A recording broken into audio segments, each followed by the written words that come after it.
Fala, fiel, uma excelente sexta-feira aí para todos. Estamos aqui trazendo mais um vídeo no canal, trazendo aí essas últimas informações e a repercussão dessa vitória do Corinthians em cima do São Paulo no clássico desta quinta-feira pelo placar de 3-1. Estou trazendo um corte da ESPN e também do Sport TV, trazendo aí essas últimas informações. Se inscreva no canal, deixa seu like, se quiser deixar a opinião de vocês aí nos comentários e vamos aí com o vídeo.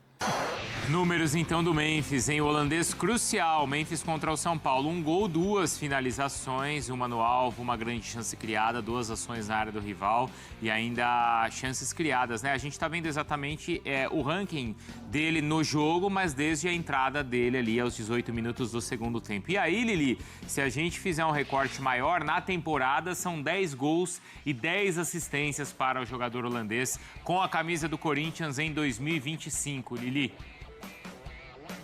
É isso mesmo, Bruno. Beijo pra você, amigos do estúdio, fãs de esportes. O torcedor tava cobrando um pouco o Memphis, né? Porque ele é um jogador de alto nível, então ele tava há um tempo sem marcar, voltou a marcar, não na partida de ontem, né? Mas na partida anterior ele também já havia marcado, né? Há cerca de 2 partidas, depois de ficar mais de quase 3 meses aí sem conseguir marcar um gol com a camisa do Corinthians. E aí depois entra no segundo tempo, aos 17 minutos e faz esse golaço, né? A gente tem que lembrar que no início da semana a gente falava sobre o retorno dele da data FIFA, que muito provavelmente ele não começaria como titular e isso aconteceu. Ele voltou com certo desconforto. O departamento médico da seleção holandesa se comunicou com o Corinthians, então estava ciente de que ele não estava 100% seguro para começar jogando. Dorival respeitou, começou no banco e aí ele entrou no momento crucial, né?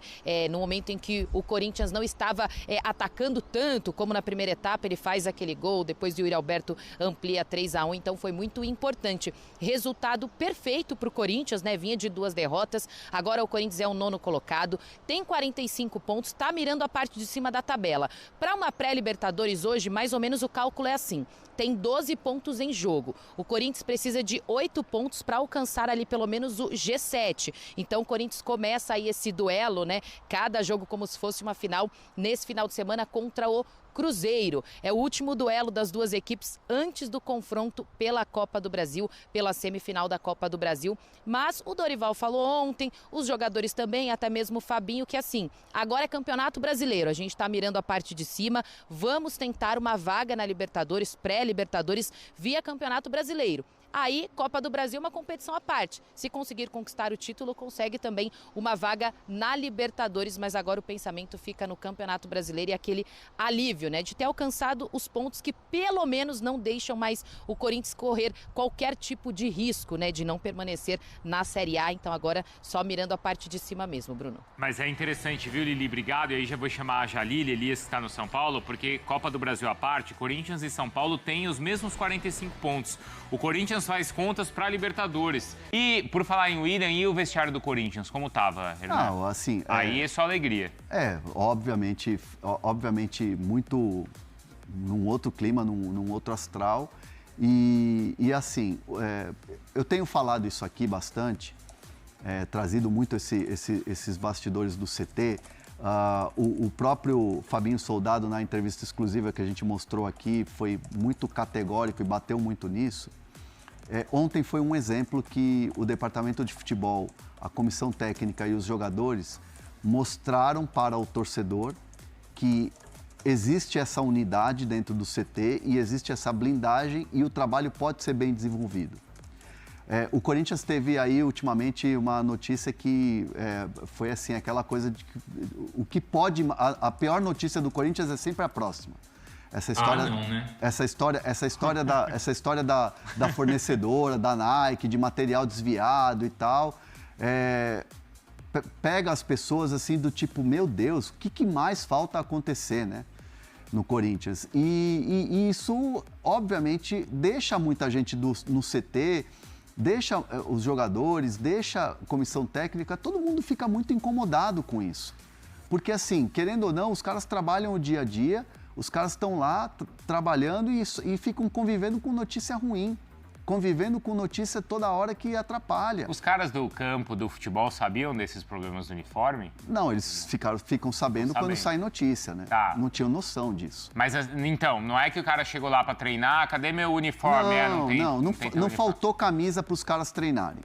Apesar de ter faltado naquele jogo lá, né, contra o Fluminense. Mas aí fica uma coisa assim do tipo, os caras acham que é falha administrativa. Sim, não que alguém desviou. Entendi. Entendeu? Entendi.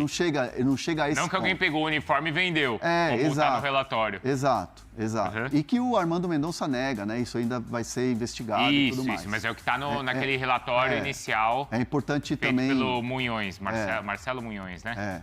E assim, diante de tudo isso, o Corinthians meio que usa essa vitória para mostrar para todo mundo, falar assim, olha, o trabalho aqui é bem executado e é um trabalho que se o Corinthians tivesse organização, se tivesse paz para trabalhar, se tivesse, por exemplo, uma possibilidade de ter contratações, minimamente tivesse um ambiente para você trabalhar, o Corinthians poderia estar em outro patamar. O Corinthians poderia estar em outra esfera, disputando galgando outras posições. E mesmo assim, e foi o que eu ouvi ontem de uma pessoa grande do Corinthians, mesmo assim, está disputando um título de Copa do Brasil, está vindo uma semifinal. É verdade. E ontem, a vitória em cima do São Paulo ontem, ligou um alerta, acendeu uma chama nos caras de que dá para buscar uma Libertadores pelo Brasileiro. Uma arrancada. Tanto que o Yuri Alberto saiu falando em 4 finais. Será que dá? Tá com jogador gosta de se desafiar. Também. Jogador gosta de se desafiar. E isso foi falado entre os boleiros. Isso foi pauta entre os boleiros. Então, vamos fazer a conta aqui, tá? Porque a gente tá falando... Vamos pensar independentemente do G8. Então, porque, essa é a conta, o Flamengo e o Palmeiras, um dos dois vai ser campeão da Libertadores. Então, então já abriu uma vaga. Até o Mirassol já tem. Entendeu? Já abriu uma vaga, porque É o Bahia. Tem a chance de ser, se não for o próprio Corinthians, certo? Campeão da Copa do Brasil. É o Bahia. Tem a chance de ser o Cruzeiro ou o Fluminense. Então a gente tá falando de 8 times. G8. Então, G8 é viável pro Corinthians, é viável pro São Paulo. Parece loucura, mas não é. E aí... Porque hoje o 8º colocado, desculpa, né, é o Bragantino, que tem 45 pontos também. Sim. Então você pode ter uma vaga aqui para... Essa vitória em cima do São Paulo ligou um alerta no Corinthians de que é possível chegar na Libertadores via Brasileiro. E aí você vai jogar a Copa do Brasil, independe, você já tem uma vaga ali, entre aspas, garantida. E esse time, ontem esse cara me falou, esse time sabe ligar esse foguete e ir embora. Olha o que aconteceu ano passado. Principalmente jogando em casa, né? Deixa eu ver os jogos que o Corinthians tem. Ontem tinham 46 mil pessoas e tava bonita, hein? A atmosfera tava espetacular. Assim, eu tô do teu lado aqui. Sei. Não dava para conversar. Se eu falasse aqui, eu não te ouvia. Você não me ouvia. Se você falasse comigo, eu não te ouvia. Porque, assim, o negócio estava, assim, ensurdecedor o estádio, a atmosfera. Mosaico ali, bonito. Antes, durante, depois do jogo. O bicho estava pegando. Poró-popó. Não, assim, a sinergia entre jogadores e torcida foi algo, assim, daquelas noites fora do comum. Eu percebi isso também. E mesmo nesse contexto do time, administrativamente está muito mal. Frangalhos. Em frangalhos, exato, né? Mas mesmo nessa crise administrativa, política, tem um título paulista, eliminou um rival, eliminou o Palmeiras na Copa do Brasil e vai ser competitivo na Copa do Brasil também. E ontem o presidente Osmar Stabile esteve lá no campo para uma homenagem bonita e justa para o Gil, né, que se aposentou. O Ralf se aposentou também, né? O Ralf também. Nova. O Gil foi ontem lá no campo, foi bem legal a homenagem. O Gil zagueiro. E os torcedores gritavam pro Osmar, presidente, vamos arrumar a casa, presidente, vamos arrumar a casa. Então, assim, você vê que a torcida cobra. A torcida entende também que se tivesse um time arrumado, com a casa arrumada, administrativamente bem organizado, esse time do Corinthians poderia estar em outro lugar, em outro patamar. Até mesmo com o trabalho do Dorival, que muitas vezes é criticado. Sim. Sim. Que muitas vezes, dá uns moles. Beleza, deu uns moles aí contra o Ceará, por exemplo, em casa, contra o próprio Fortaleza, que empatou e tal. Contra o Sport, se eu não me engano, lá na Ilha do Retiro, acho que também empatou, uma coisa assim, não me lembro. Perdeu alguns muito pontos. jogo, não lembro. Poderia estar em outro lugar. Diz que ontem chegou a 10 gols e 10 assistências na temporada. Não é, Hernan?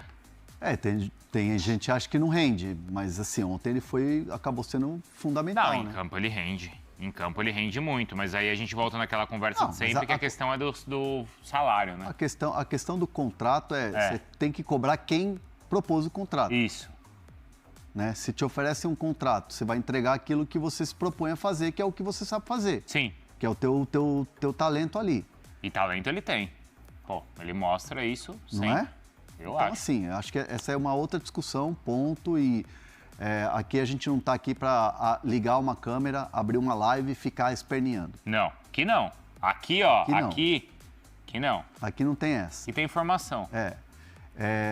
Dito isso, ontem o Corinthians entendeu que o Memphis era importante ele dar uma descansada para não atropelar como foi atropelada a volta dele na data FIFA no jogo contra o Atlético Paranaense pela Copa do Brasil. Ele volta titular e aí ele sente um incômodo. E aí faltou um planejamento. Faltou dos dois lados, né? Faltou um planejamento. E aí dessa vez foi diferente e foi algo que o Corinthians entendeu que pode utilizar o Memphis cada vez mais inteiro para essa reta final de Brasileiro. O Corinthians quer o Memphis sempre 100% e quer ele cada vez mais inteiro nessa reta final, que bate cansaço, é um número de jogos grande, é quarta e domingo, tem data FIFA, o cara tá 100%, né, querendo mesmo Copa do Mundo, como sacramentou a classificação agora da Holanda. Então, assim, o Corinthians quer o Memphis nessa reta final de Brasileiro e de Copa do Brasil, bem para a arrancada, pensando em Libertadores agora nesses 4 jogos que faltam, e é possível buscar uma pré-Libertadores, e na reta final da Copa do Brasil. Então, assim, Memphis fisicamente bem, com um planejamento para o cara estar apto e bem em campo, 100% fisicamente, para ele poder entregar o que ele entregou, por exemplo, no ano passado. Então, o Corinthians está muito trabalhando nesse sentido. E ontem foi algo que deu certo e que a comissão técnica comemorou muito. A escolha se mostrou ontem bem acertada, né? Até porque o Gui também, ele tem pedido espaço, né? Não no lugar do Memphis, mas ele é uma alternativa boa que o Corinthians tem. Alternativa boa. E assim, o próprio Memphis ontem, de repente até para ser titular. Ele foi chamado pela galera da assessoria lá, pelo Vinícius, o Vinícius e o Olavo, para entrevista. Ele não quis dar entrevista. Ele não, ontem não quis falar. Porque a última foi bem repercutida, a última entrevista dele. E assim, ele tá querendo fazer o dele. Sei. Ele tá querendo fazer o dele. Ótimo. Ele tá poucas ideias. Essa é a real. Começamos com o lado vencedor. Qual foi o grande mérito para você, Ronaldão, do Corinthians neste clássico? O grande mérito foi a leitura que fez o Dorival depois dos 15 do segundo tempo, porque o Corinthians no primeiro tempo foi bem, mas no segundo tempo deixou a desejar na marcação, na postura que veio o time do Crespo, porque o Crespo mexeu no time. E o Dorival dele demora para mexer no time. E mexeu errado, ele deu sorte, que ele tirou o Guinegão. A torcida, Aí ele deu sorte que o Corinthians fez 2 gols, porque não tinha como tirar o Guinegão. Só que aí ele colocou o André, esse menino que é uma força, parece o Gilmar Fubá. Menino forte na marcação e chega forte também. Aí, com esse menino que o Dorival colocou, o André, ele faz com que o Memphis jogue mais lá na frente, que não venha buscar tanta bola. Porque esse menino foi um trator empurrando todo mundo e fazendo essa bola chegar pro pessoal no ataque. Então, a leitura do Dorival foi perfeita. Só que ele demorou. Como é que é? O remédio era bom, mas errou na dose. Não é isso? Foi isso que fez o Dorival. Mas o nosso cliente tem sempre razão, Renato. Eu quero que o Cicinho ponha pra fora, que não guarde Cicinho, que pode fazer mal. Cicinho, foi um placar até elástico, num 3-1, num clássico, mas o São Paulo até conseguiu empatar o jogo e depois reação nenhuma. E o São Paulo empatou, Renata, porque aconteceu isso que o Ronaldo falou. O Corinthians abriu mão do jogo, né? O Corinthians fez 1-0, viu que tinha um adversário frágil pela frente e falou assim, eu não preciso nem me expor mais. E aí foi onde o São Paulo achou um gol de cabeça com o Tapia. Então você vê como que assim, o Corinthians realmente se desligou. Quando o Corinthians viu que a vaca poderia ir pro brejo, falou assim, deixa nós jogar de novo. E foi o que aconteceu. O São Paulo, sem esquema tático, o São Paulo tem uma jogada ensaiada, que é de lateral. Que o lateral movimenta e vira a bola pro outro lado. É só isso a jogada que o São Paulo tem. E os jogadores totalmente apáticos dentro de campo. Você vê a tristeza dos jogadores. Então, assim, o São Paulo está somente aguardando acabar o ano. Sabe que não cai mais para a segunda divisão. Se for para Libertadores o ano que vem, vai passar vergonha. Não tem dinheiro para contratar, não tem time para jogar. Vocês estão sonhando. Eu não vou vender ilusão, até porque eu já falei, é colecionador de vexame. Eu não vou vender uma ilusão pro torcedor. Porque o torcedor está acompanhando. Eu estou no grupo de torcedor do meu condomínio. Eita. Os comentários que tem, assim, de condomínio são absurdos. Exatamente, me colocaram. Me colocaram e eu tô lá. Eu não jogo porque mais, são São Paulinos que são apaixonados pelo clube, só que a gente vê o clube cada dia mais passando vergonha. Sabe o que os caras estavam assistindo ontem? O 5-1 do São Paulo de 2005, quando eu jogava. Por quê? É tristeza em cima de tristeza. É o que o São Paulo está vivendo, do passado. 6-1. E os jogadores precisam, dentro de campo, o quê? Se empenhar. Se empenhar. É difícil você acompanhar 90 minutos, você não tem um cara para dar um passe pro Luciano. O Luciano se movimenta, reclama, o Luciano e os caras não estão nem aí. O Luciano foi para Itaquera? Não, ele estava lá, coitado, porque não tinha quem ajudava. Então, o time... Agora, vamos ao lance capital do jogo. Daronco, alguma reclamação, Ronaldão? Olha, ontem ele começou bem pelo seguinte, ele critério dele. Porque o pessoal reclamou que não era para ele ter dado um cartão amarelo, só que depois ele manteve o mesmo critério. Então ontem o Daronco foi bem. Aí o seguinte, o Daronco deu pênalti. Não, eu não falei que foi bem, não. Quem falou? Eu não falei que foi bem, não. Eu falei que ele usou Você falou que ele começou bem, sim. Dos dois lados. Agora, falar que ele apitou bem, aí eu... não. Então, mas ele deu esse pênalti, a gente tá mostrando o lance do Ferreirinha.